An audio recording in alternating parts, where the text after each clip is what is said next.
said to him the third time, Simon, son of John, do you love me?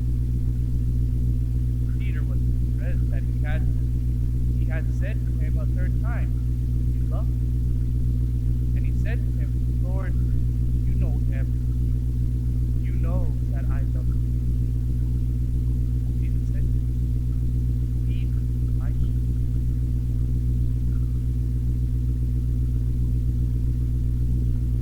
The gospel of the Lord.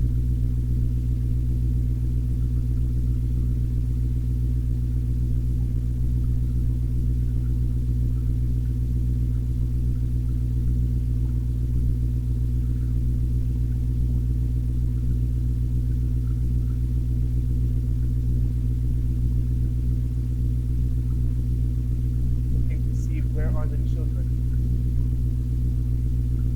I see too many.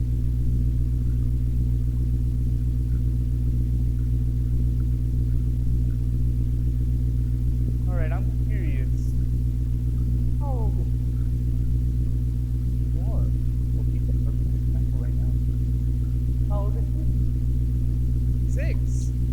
Okay, close to the next example I'm going to give. All right, I have to keep in mind where they are. I want to tell you a personal story.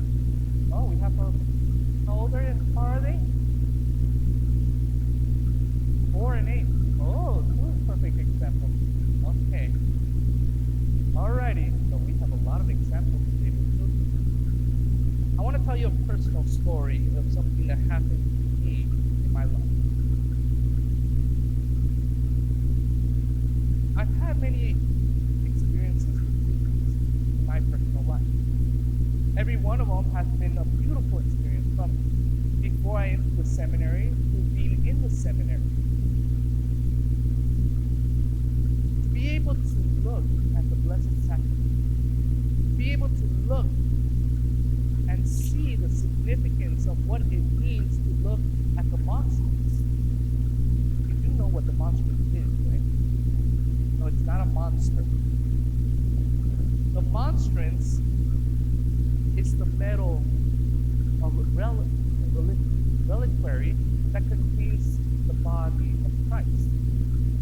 And so in adoration, they take out this monstrance. But the significance of the monstrance is it looks like the sun. It radiates like the sun. And you receive the rays of the sun through the Blessed Sacrament. And so one of the times I had an experience with the Blessed Sacrament was during a retreat. To be able to have the monstrance placed on my forehead. And for everybody who was near, they did the same.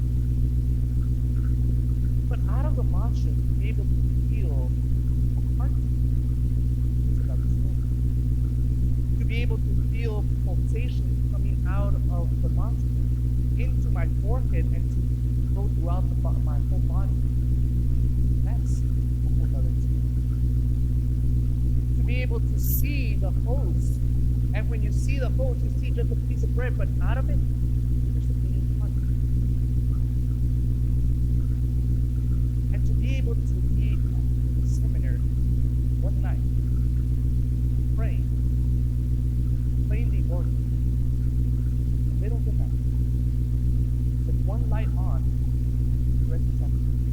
And that light that was yellow turned white, and brighter, and brighter, so bright that I had never encountered such a light. And then it all goes down back to that yellow color to show us that I'm here. I'm present in this place. I'm present in the Eucharist. I'm present for you to be there in prayer, to be able to touch me, to be able to feel me, to be able to be around me when you need me the most. All you have to do is come and be here. Yes, there's everything. Why aren't the pews? Why aren't anybody anybody coming to the Blessed Sacrament, if we truly believe that God is there in the Eucharist, why aren't we doing it? Why are we being there every time there is adoration? If you knew that Jesus was here, would you run to him? Why is it that concerts are completely filled? Why? Because they have someone they look up to, they like their music, they want to see them as close as they can, and they run to these concert places. Why aren't we doing the same? Why aren't we running into the church? They did it back in Jesus' time. Why not now? Today we celebrate St. Pius X, which is, we moved it from Wednesday to Sunday. St. Pius X had a great devotion. He had a mission out in the world. His mission was to go and to be able to spread perpetual adoration at every temple. He wanted us to do that. Why? Because he had a phrase. We could restore everything with Christ. If we restore everything with Christ, what does that mean? We restore everything, literally everything. Our political life, our social life, our education, our academic life, every aspect of daily life will be restored in the light of Christ.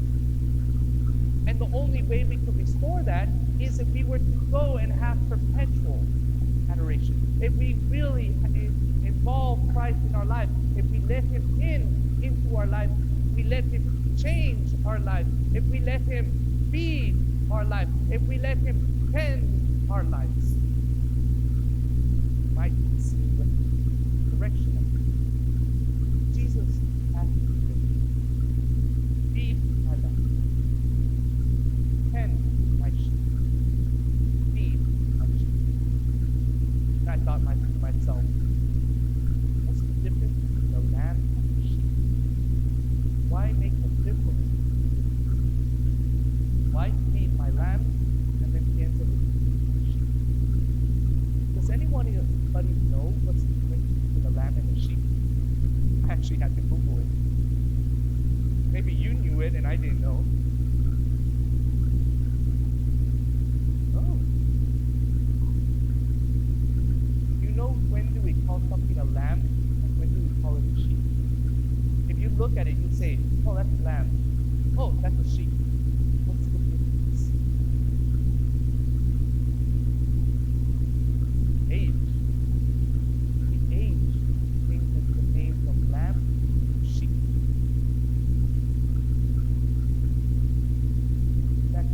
When it's a baby, we call it a lamb. But when it becomes an adult, it's called a sheep. Jesus is telling Peter, feed my lamb, feed the little ones, feed them so that they grow. Tend my sheep so that they are together, that they are working together. And then feed my sheep. Don't forget about the adults. They also need to be fed. We need to be fed throughout our life. And we do all of this and the importance of it.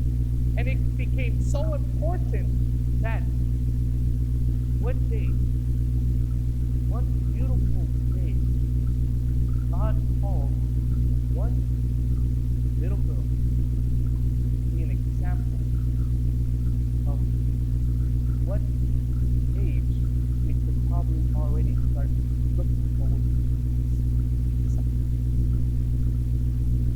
There was this girl born in Ireland. Her name, we call her Little Nellie of Holy God. Little Nellie, or also her name was Nellie Organ. Nellie Organ, she was this little young girl that she was hit with tuberculosis and a spinal. And she was in a wheelchair. in this wheelchair, this little girl, she went and started having such a devotion to Jesus. Her parents couldn't take care of her, so they went to put her in a coffin, and the sisters took care of her. And she always saw the Eucharist, and she said, "Oh, that is Holy God. That is Holy God," where she got the name Little Nelly of Holy God. And she would finally realize that people who received God, she would say, "Oh, you went and received Holy God."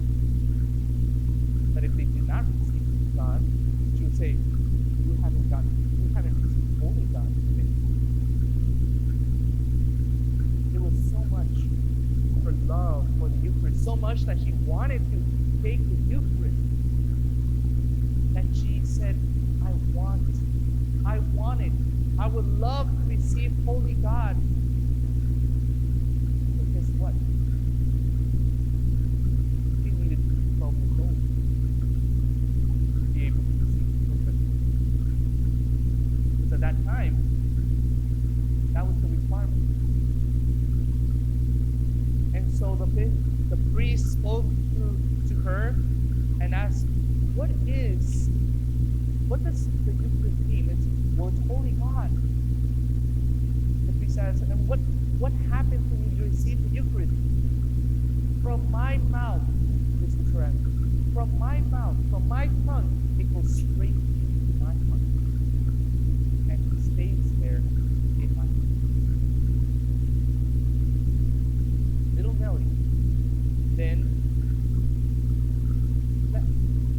And the priest went to speak to the bishop, and the bishop allowed Little Nelly to receive her first communion. Why is this important? Because when she received the first communion, she was crying of joy. She was happy that she was going to finally receive Holy God in her. And after she received communion, she was able to receive communion 32 more times before she passed away. And in her 33rd time, she said, I'm ready. She was ready to go and enjoy heaven. St. Pius had heard the story about little Nelly. And he said, this was the miracle I was hoping. This was what I needed. Proof to change the age. And so to change the age of First Communion from 12 years old to 7 years old. Now you might say, how old was Billy Nelly? Was she 7? No. She was 4 years old. The love of a 4-year-old, he, my lads, he, my lads, they're hungry. They want God. They need God. But don't forget about you adults. You also need to be fed. Be fed with Eucharist. The Eucharist gives us what we need to make changes in the world. If you're not happy how the world is right now, why aren't you praying more? It is through the Eucharist